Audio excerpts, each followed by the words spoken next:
Hey guys, welcome to Nerdarchy, for nerds, by nerds. I'm Ted, hanging out with the full crew today. I'm Nate. I'm Dave. Ryan. And today we're going to talk about, what you bring to the table. Physically. How much you can lift. You've got, your character sheets, your gaming books, and your dice. So let's look at the options. What do you use and why? So the debate started with, do you actually make a character sheet that you can easily, just stuff in your PHB, or do you actually bring a notebook and actually have your character scrawled in there so that you can be able to easily make changes, make notes, have more paper for writing stuff? So all right.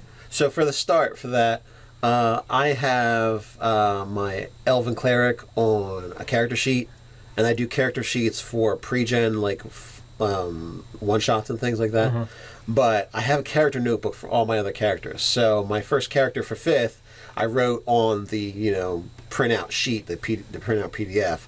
But I don't think I'm ever going to do that again for my own characters, because I like to have them all in one spot and see, there's a notebook. It's way harder to lose than a piece of paper. So, and I have problems with my character sheets getting You're lost. really screwed if you lose that notebook. Yeah, well, Well, that brings up a good point, because this has actually evolved over the years. Is the fact that now, early on, everything was a character on either a photocopied character sheet, or you'd buy character sheets, or you just put them in a notebook, or on a loose piece of paper. So, but now you can get printable PDFs that you can actually just type up on the computer. And the truth of the matter is, even if you lose the character sheet, you probably have a digital copy. You have an archive, or you could have them in your character sheet. Could be on an app, like a tablet. Or whatever. So there's that. I mean, I don't really do that. I do the printed out PDF. Well, I've done ones where I actually enter all the data in electronically, but I also do the things where I'll just write in on the character sheet. I've also seen a thing that people do where they enter in everything on the PDF document, print that out, put it in a sleeve, which I keep all my stuff in a notebook in a sleeve, so it's the kind of the happy medium between those two ideas. But I've seen some people, they'll have dry erase markers and any temporary effects to their character, like hit points or whatever. They write on the plastic. They just write on the plastic and wipe it away. So, I mean, the only thing is, if you have a session that ends, in the middle of, say you're going to be damaged the next time, that stuff could, rub away. You can only hope. Yeah, right. right. Come on, damage. Yeah. Get out of here. Accidentally, it doesn't exist. So I know with me personally, we played 3rd edition for a really long time, and I always used the character notebook, and I went through notebook after notebook with all the different characters that we had played throughout the years, and you could just literally say, okay, erase this, make this change, add this gear, add these character notes. You could do so much more, and now that we've been into 5th edition for a year now. It's all right, I've got all these characters, I've got all these things are scattered to the wind. So I started actually, pulling all of my stuff together. I took all of my, I used the fillable printable PDFs of the character sheets, pulled out everything together, put all the PDFs, and I put them in the the pocket sheets and put that in a 3-ring binder. So now everything's together like a notebook, but it's all digital, Oh printed. no! Old school meets new school. So I think with that combination, it fulfills all the criteria that I want. I can just make notes on the back of the sheets, and I can even use the previously printed sheets, because I reprint it when I level up, and all right, there you go.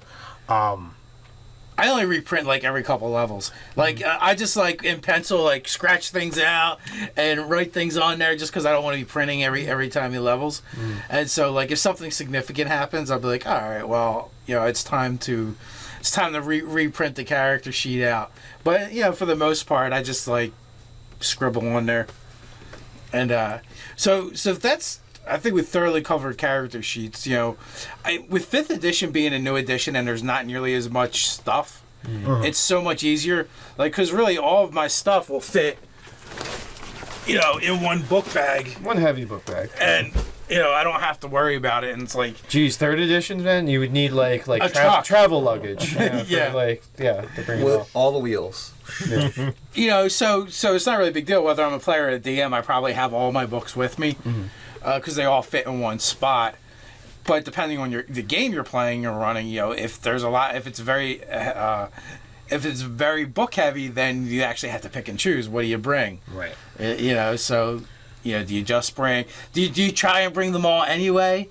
Or if you're the DM too, what do you bring? Like, do you just like show up and be like, yeah, let me use your books, or dice? I feel like most gamers have dice bags, or they buy a Crown Royal so they have a place to put their dice. Ted buys a Crown Royal bag, throws away the booze, and keeps No, I just get the bag from the other people. But I've actually I use the dice box. I don't like having all the dice strewn about. They get in the way of the minis. They get mixed up with other people's. You pop open the top, you grab whatever dice you're going to need, for the night or for the roll, and you can just As a DM, I find there's something fulfilling about taking, like I have a ritual, right? I take my bag and upended, and just dump all the dice out behind the screen, and then I separate them into piles. That's how you get set for the night. Right. Yeah, it's get my mind going and ready. Yeah, you're like, am I going to need 5d8 for anything? Yeah, I can settle for less d8. As far as the books, I've seen Ziploc bags with, it seems like all D6s. I have currently a gallon Ziploc bag that doesn't zipper anymore. full of your Chess X bag. Yeah, basically full of all that giant pound of dice I bought. And that's fine for right now. As far as the books goes, I mean, I've been, kind of fortunate, blessed, however you want to look at it, that, my gaming space has been where we game most times. So it's like, I don't really need to travel for most of the games. So I don't need to worry about, what books do I bring? So one solution is just host the game. That's definitely, then you have all your stuff. But when I travel to Heather's game, it's like, okay, well, what do I bring? So it's like, well, I need the DMG to look up the magic items. I need the player's handbook because, you never know when you're going to have a question. And the monster manual so you can cheat. No. Then the last time I actually brought one of my newer books in case I had, downtime waiting for things to start, so I could, read some of the, adventure stuff. So I can read this while I'm ignoring what my DM has prepared for me. I said with downtime while waiting for players. When they're not talking about your character. Players to show up.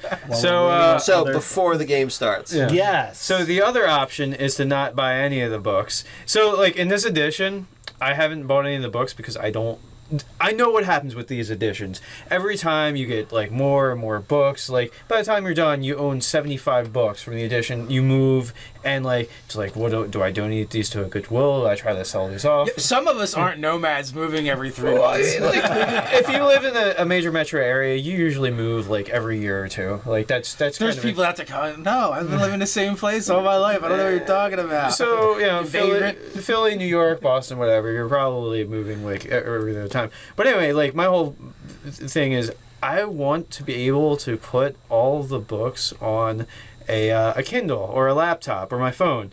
I don't want to have to So until there's a non-physical media of it, you're not interested in owning them. Yeah, and all the rest of us own the books, so you don't technically have to. Give me a really good index PDF, and I'll happily buy it. Yeah, like that's. Give me something that like I can do I a will search. say something to the digital thing, like Kindle, phone, fine, laptops at the table. There should only ever be one person that has a laptop at the table if the GM is running from a laptop. Otherwise, it's all these screens in front of the players. It's distracting and annoying. Well, in my game, I don't like it. In my game, Scott uses a laptop and he takes notes. And I actually have found that his notes are better than cool anybody else's. Yeah. So, Does he send them to you? Yeah. Oh, he even says, "Oh my God, I'm gonna have to invite him to my game then." So you can't play, just take notes. Just hang out. Just hang out, Scott. I'm just kidding, Scott. We love you, man. He'll be like a stenographer. Yeah. The gaming stenographer. Yeah. So yeah, Every gaming table needs one. It was cool to be able to like, okay, what's the notes from your side? How off is the spelling that you have versus what I have? Yeah, so they're all made up words, so it doesn't really. Spelling's irrelevant. I know it's kind of. It does matter. Ryan misspells Griffin Gaff all the time. Drives me crazy. Yeah, do I? I'll have to look into it. I'll get back to you. I'll have my people look into it and get back to your people. Yeah, that's right. So speaking of gaming supplies, like, so an interesting conversation came up at our table, of course, brought up by Cardboard Fortress, the Gobelos, of course. And they were talking about gaming bags. And I guess when they were at Gen Con, they met these podcasters that were so excited because some of their fans had brought them a dice bag all the way from Australia, made out of an exotic material. And tell us what this rare and precious material is. It was made from a kangaroo scrotum. Yes, very precious indeed. Now, personally, I don't know if I'd want one from a kangaroo. Maybe a bison instead. We're American, but You want a different animal? I have no desire for a dice. You would need an elephant. Yeah. I have no desire for a dice bag made from a scrotum. Any bag made from a scrotum, I don't see the appeal. No. Did it have cool beads on it and stuff? I don't know. Oh. Or if it had pubes still left on it. Kangaroo pubes. I saw a dice bag that was, made to look like a mimic or a beholder. Those are cool. I'd take those in a heartbeat. Made to look like a mimic. What is it? Mimicking a bag? It's a bag that's got like it's like a face. You open it up and okay. it's gonna eat It's totally mimicking a bag. It is so good at being a dice bag. That it is actually a dice bag. It is just a dice bag. So, but Bag and devouring. That's it. That's the one I'm looking for, not mimic. Yeah. Nice. So, yeah, those things cool. Made from scrotums. No. What about odd D, or not necessarily D, but odd RPG supplies that people show up? Well, I mean, some people have like dice rolling trays or the dice tower. My dice tray's sitting right there. Yeah. I actually just leave it at Ted's. Yeah. Yeah, but there's the dice tower that you drop it in, and like your hands no longer actively rolling the die. You leave it to this little device to like do that. I don't really want to.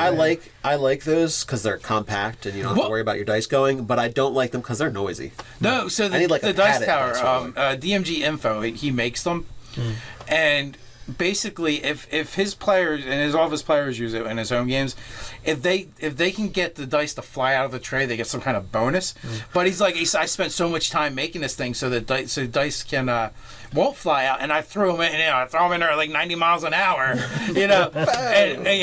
so in his design process, in order to make it so it slows down the dice just enough. So they go through it. So that's another like interesting thing that people might do at their table. I wonder what other things like people bring that maybe we don't think of when we think of gaming supplies, but like they have to have it at the table. Mountain Dew.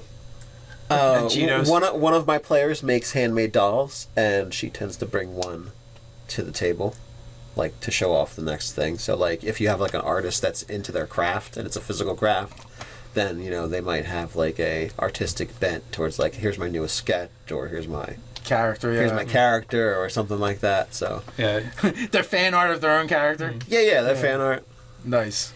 So I've seen that before. I've done that before. Been that person. Yeah. You're all DM just unsubscribed. Yeah. It's all good, Lloyd. We love you, man. But I get with that. What do you guys bring to the table? Is there anything odd or strange that you absolutely must have, or the gaming will not happen for you, or the night will be off, or you're just going to roll horribly?